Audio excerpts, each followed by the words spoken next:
Blessings and welcome to the path to freedom. I was going to say blessings and welcome back, but that's not at all what I meant to say. Bless- so blessings and welcome to the path to freedom, this amazing path where we get to set ourselves free in all manner of ways, in every single meaning of the word. We get to set ourselves free from lower vibration thought forms, fear, worry, doubt, sense of not being enough, sense of not having enough, sense of lack, scarcity, separation.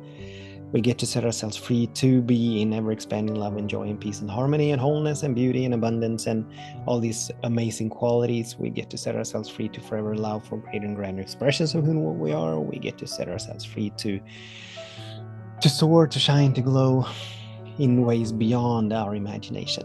So there are so many beautiful benefits. There are so many beautiful blessings. There are so many beautiful gifts that just fall into our laps. Not just fall into our laps, it's work behind it, but there are so many beautiful fruits to reap walking this amazing path, this wonderful path, this powerful path of freedom.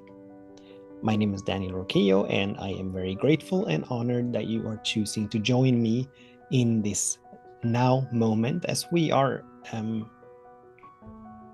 allowing for our consciousness to expand, as we are allowing for our vibration to be lifted and raised, as we are allowing for that which no longer serves to go, to be released, to be dissolved. And one of the things that we need to dissolve, that we need to release and let go, is our mind's habitual tendency to move into time. We're talking past, present, we're talking past tense, we're talking present tense, we're talking future tense, the linearity of time. And to come back to the nowness of this moment. And as I'm having conversations with individuals and both individually in classes and such, and what I'm observing in my own mind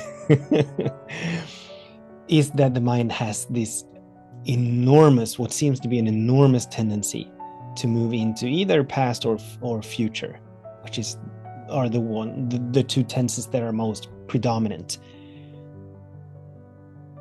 And there's nothing but issues. That it's sometimes said that the only space where problems ever exist is in time. And this is absolutely so. When we lean into the past, we may be leaning into regurgitating, remembering, reminiscing past glories, past achievements, past hurts, past mistakes, what they did to us, what they did not do to us, all these kind of things. Or we may be leaning into the future, anticipating great things, which is on the surface a beautiful thing. And it's obviously a lot better to be expecting great things and anticipate wonderful things than expecting and anticipating, calamity and turbulence and disaster and doom and gloom and worst case scenarios and all of that. But still, whenever we move out of the nowness of this moment, whenever we get hijacked by time, we lose our footing in life, in that which is now. Because it is what is now that is. The past, it may have been great, it may have been terrible, but that's over. That's been. There's nothing we can do about it. The future, it hasn't even arrived yet. So there's nothing we can do about that either. But it is in this now moment, if we want to be conscious participants and co-creators in the unfoldment of our lives, the best place to be that, the best space to be that, is in this now moment. Because the choices that we are making now, the choice that we make now, it is the determining factor as to the future moments. So the best way, the most efficient way, the only way for us to affect future moments, future now moments, is to be fully present in this now moment. And also, as a lot of us are not always expecting great things anticipating miracles or reminiscing all the good things, but the mind has a tendency to lean into the negative. The mind has a tendency to lean into the lower vibrations. So fearing and worrying and doubting something that may or may not ever come to pass, ruminating, regurgitating, repeating past experiences, it serves nothing. It serves nothing. It serves nothing but moving us into negativity, into a spiral of negativity. So the invitation and the practice, and this is the second pillar of freedom, which I've come to rename as practicing the presence, which is when we, to the very best of our ability, seek to come back to this now moment, to come back to the nowness of this moment as often as we can. We can be leaning into the breath, we can be leaning into the body being fully present with body parts or whatever the case may be, a particular sound or particular sight or whatever, but to come back, to release time, to go beyond labeling, to go beyond calling things anything. I mean, even a tree or a bush, a tree is not a tree, a rose is not a rose. It's just a label that we have at some point come into mutual agreement that this is what we're going to call it.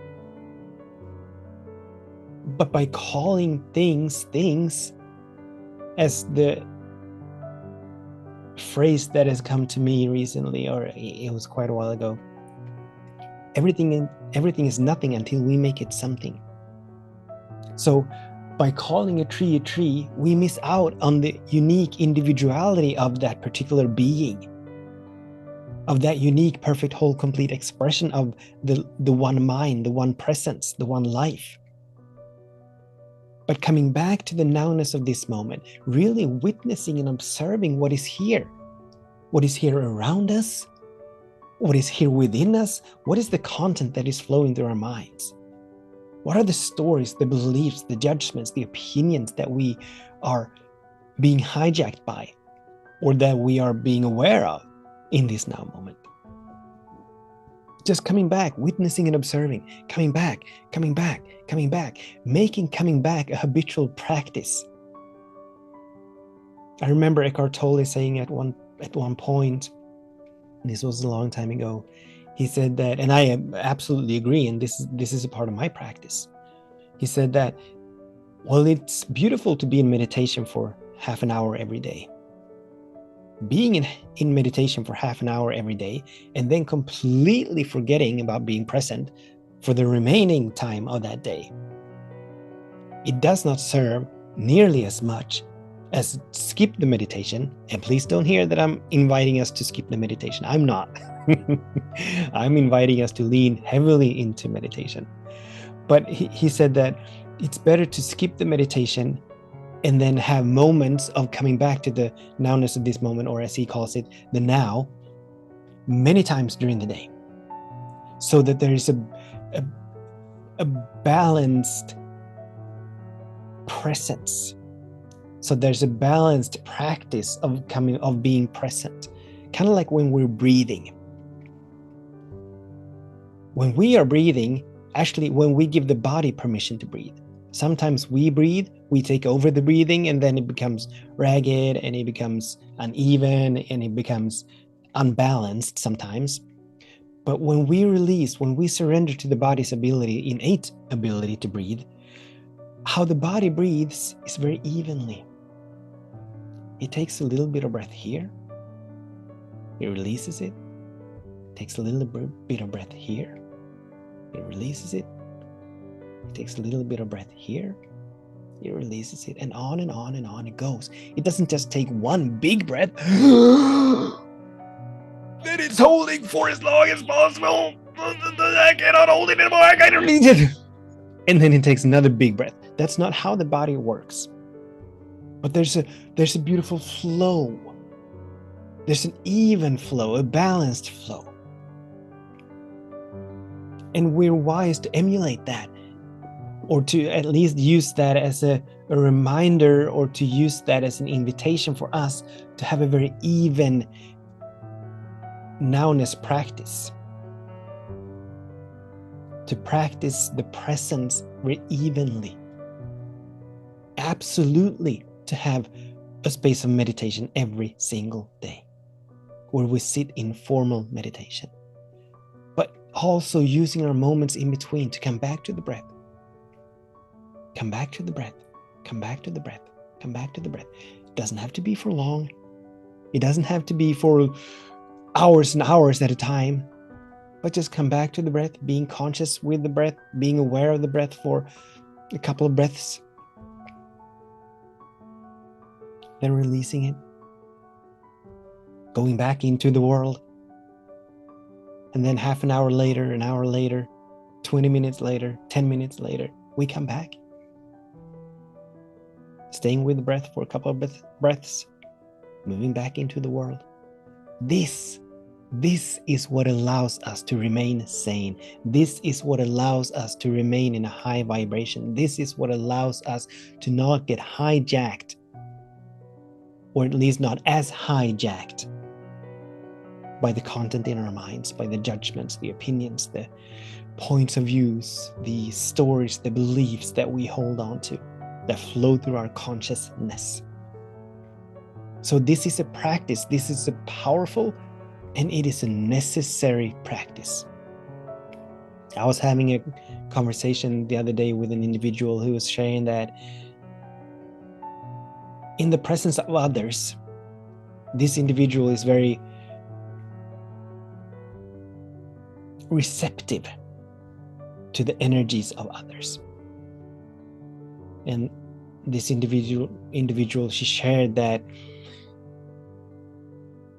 when in the presence of others who are in a lower vibration, who are perhaps in judgment or opinion or in anger, that sort of rubs off on her. So she finds herself in whatever feeling tone that they are experiencing. And she was sharing that she found it difficult, she found it a challenge to free herself from that. But coming back to the breath, witnessing and observing what is going on, coming to a full stop in the middle of her day, many times during her day, when in meetings. I mean, we can be with the breath in any moment. There's no moment when being with the breath is not appropriate, when it does not serve us. Obviously, there is a moment, there's a space when we initially begin to learn being with the breath, where it takes and it requires a conscious effort to be with the breath. I remember when I began leaning into the breath as my anchor to the nowness of this moment. There were moments when I was listening to someone and I had made it was my intention to be with the breath. So I was listening to them and I was reminded, or I reminded myself to come back to the breath.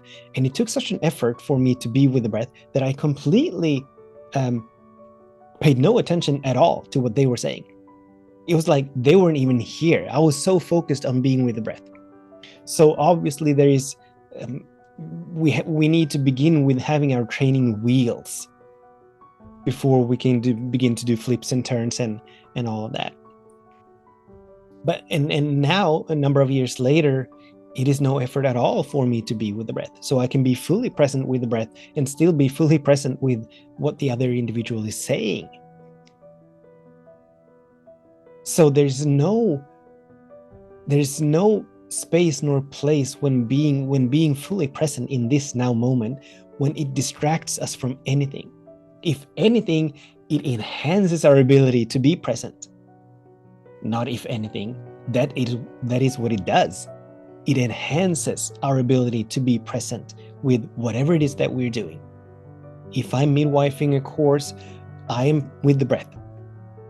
Now that I'm recording this, I'm with the breath. And obviously there are moments when my attention is not required really, and then I fall out of the breath to a degree.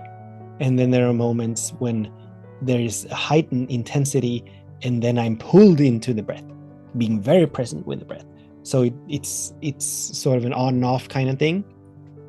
But practicing being with the breath is never a distraction, is never unfavorable for us, to us, coming back to the nowness of this moment, being fully present and anchored here in this now moment, as the secret of the trees revealed to us, reminds us that they remain standing even in harsh weather because their roots run so deep into the ground.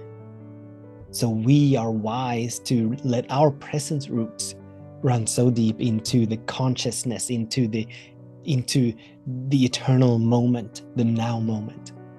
We are wise to build our presence muscle so strong that nothing can budge us, that nothing can touch us, that nothing can move us unless we choose to. So the invitation is for us to develop, cultivate, allow to expand the practice of coming back to the nowness of this moment, however we do it, be it the breath or some other tool that we have. And the questions, a beautiful question to remind us to come back is to ask, what is now? What is here now?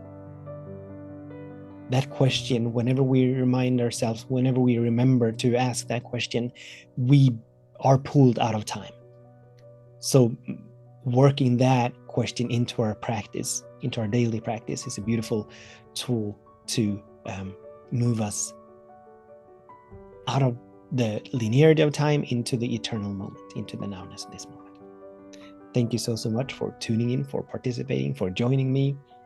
As always, if this resonated with you, you're more than welcome to share this with anyone else that you feel might benefit from hearing this. Until we meet again, I absolutely bless our days, and I absolutely bless our ways, in the full knowing that all is well, in the full knowing that something wonderful is happening, that everything is working for our highest good. Much love, many blessings. Namaste.